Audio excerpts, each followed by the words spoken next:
Francisco Silveira, Frias, nós temos que melar isso. Mas como?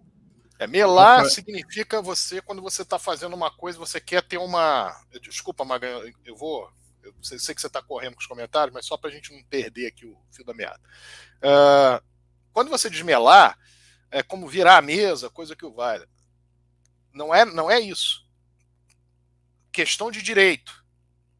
O que aconteceu, baseado naquilo que está no Estatuto do Vasco, baseado naquilo que está no regimento interno do Conselho Deliberativo do Vasco, baseado naquilo que está na legislação com relação às votações da primeira GE e da segunda GE, baseado numa série de irregularidades, não é melar, é você dizer, olha, isso aqui, sem dúvida nenhuma, é anulável.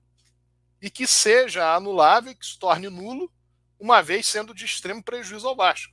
O que vai acontecer nos próximos anos, aqueles que são contra, aqueles que são a favor, aqueles que fazem discurso a favor, aqueles que fazem discurso contra, nos próximos anos, a tendência natural, com a entrada de verba, é que o futebol tenha uma melhora, claro, porque vai haver um investimento no futebol. É um investimento de cento e poucos milhões, 120, 130 milhões por ano.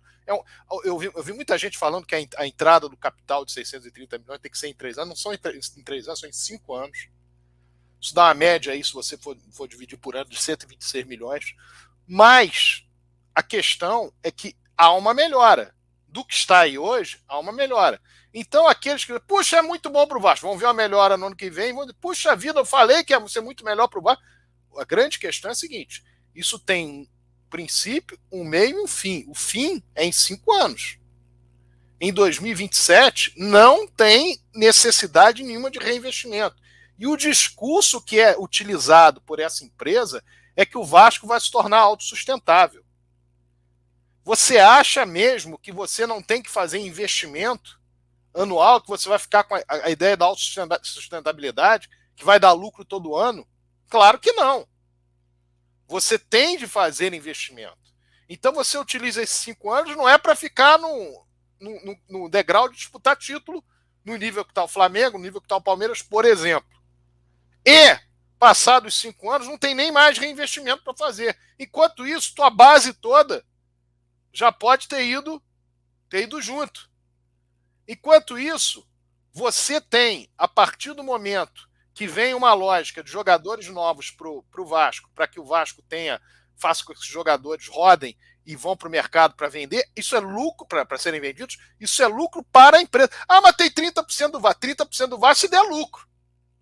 O dinheiro vai para a empresa, vai para a SAF, e aí se der lucro tem 30% para o Vasco. Sendo que o próprio Vasco já colocou no seu estatuto que quer depois passar mais 10%, pode passar mais 10%, vai tentar que 10% seja comprado por torcida, etc.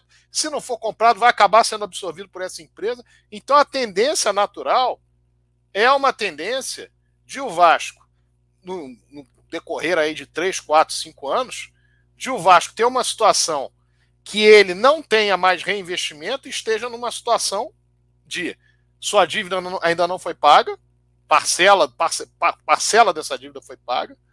Quem faz balanço, quem resolve quanto é que entrou, quanto é que não entrou, que vai fazer e tem maioria para discutir tudo isso, inclusive no Conselho Fiscal, é a 777. Ela é que dá as cartas. E nós não temos cláusulas que digam nada. Quem diz, o Vasco tem uma cláusula para ter a quinta maior receita. Tem cláusula nenhuma. Envidar esforços para que o Vasco seja. Envidar esforços é uma coisa. Cláusula dizendo que tem que ser a quinta receita não é a mesma coisa. E nós temos que analisar que qualquer cenário, 25% dos lucros, por uma questão legal, podem ser retirados a título de dividendos anualmente, a partir do momento que o contrato assim autorize. Independentemente de qualquer divisão que o Vasco esteja. Bom, fique claro.